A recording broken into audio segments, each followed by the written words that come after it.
नमस्कार कांचन वर्ल्ड या चॅनलमध्ये आपलं स्वागत आहे. तर आज मला बाजारात गेली होती, तर छान अशी पालकची ताजी-ताजी भाजी मिळाली आहे. पानं पण बघा किती मोठी आहेत. तर ही पौष्टिक असते. नेहमी ताजी भाजी मिळाली तर ती लगेच करायची, फ्रीजमध्ये ठेवायची नाही.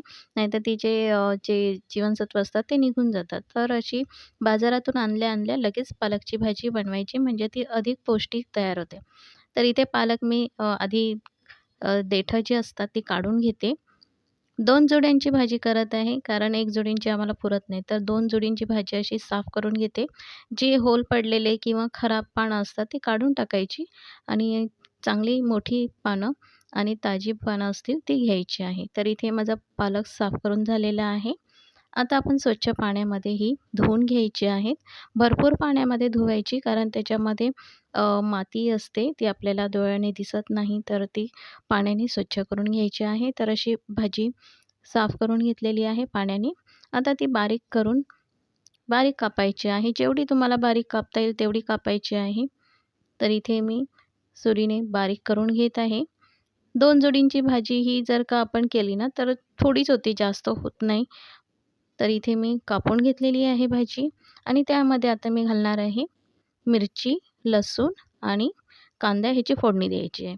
तर इथे बघा, कांदा मी 2 बारके घेतले होते, ते कापून घेतले.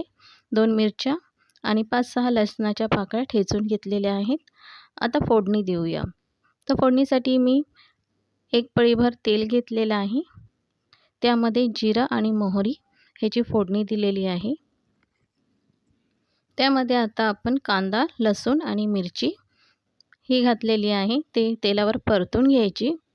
ह्याच्यामध्ये मी बटाटा आणि मटार घातलेले आहेत. ऑप्शनल आहे, तुम्हाला जर का नसेल आवडत तर नका घालू, पण ह्याच्याने चव खूप छान येते म्हणून मी घालत आहे. जरा कांद्यावर ते परतून घ्यायचं आहे. मटार शिजण्यासाठी थोडे ठेवले होते. असे परतून घेतलं का छान त्याच्यामध्ये पालकच्या भाजीमध्ये मिक्स होऊन जातात. जरासं मीठ घालून परतून घेते. आता यानंतर आपण झाकण ठेवूया आणि 1-2 मिनिटासाठी वाफ देऊया. वाफ झालेली आहे. हे बघा, थोडे मटार आणि बटाटा नरम झालेला आहे. त्यामध्ये अर्धा टीस्पून हळद, अर्धा टीस्पून मसाला आणि अर्धा टीस्पून गरम मसाला हे घालून परतून घेतलेलं आहे. आता यामध्ये आपण बारीक चिरलेला पालक घालत आहोत. तर पालक जरा मिक्स करून घ्यायचा आणि झाकून ठेवून द्यायचा. 3 ते 4 मिनिटं शिजवून घ्यायचं आहे. हे बघा, 3-4 मिनिटं झाल्यानंतर छान अशी वाफ निघते. ह्याच्यामध्ये अर्धा पालक शिजतो. पालक शिजायला जास्त वेळ लागत नाही. तर आता बटाटा आणि मटार आणि पालक हे व्यवस्थित शिजवून घ्यायचं आहे. ह्या भाज्या अशा वाफेवरच शिजवायच्या, ह्याच्यामध्ये पाणी वगैरे घालायचं नाही. आणि पालक खूप पण शिजवायचं नाही, नाहीतर त्याचे जीवनसत्व सर्व निघून जातात.